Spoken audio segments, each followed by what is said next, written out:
Biden speaking out today about the cyber attack on the Colonial Pipeline. As you heard him say, ransomware inside Russia is responsible for what happened. The president added, however, that there's no evidence the Russian government itself is involved, though it has responsibility to act.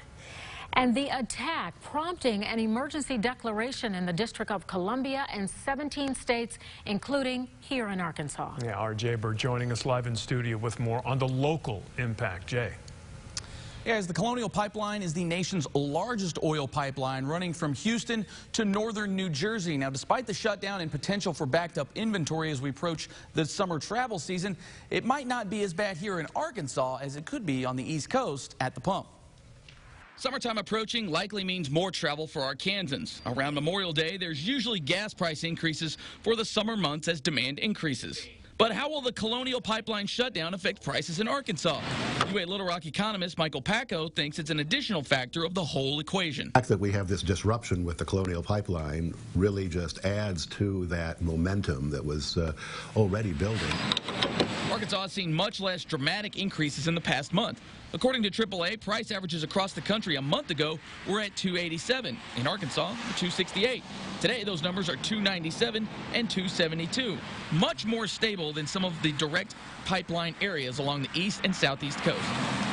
The price increases over the past week have been closer to 7 cents a gallon. So at least we're not in those areas. Packo says future pricing will be affected by how long the shutdown lasts. The price spike, for what it's worth, will probably be of limited duration.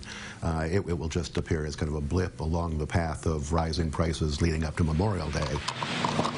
Even with the federal government's relaxation of certain regulations to help ease the burden, the cost of transporting and logistics won't prevent all potential price increases. It will undoubtedly help make sure that the product gets to places where it's the most needed. But at the same time, it's not necessarily going to stop price increases. Packo is not calling for people to rush out and fill their tanks and gas cans, but he does say just to be mindful of it for the next week or so when, hopefully, the pipeline is back operational and prices are more normal for this time of year. Once this current situation is resolved, things should go back to a relatively stable environment. Colonial Pipeline issuing a statement today reading in part, quote, "We continue to evaluate product inventory and storage tanks at our facilities and others along our system and are working with our shippers to move this product to terminals for local delivery.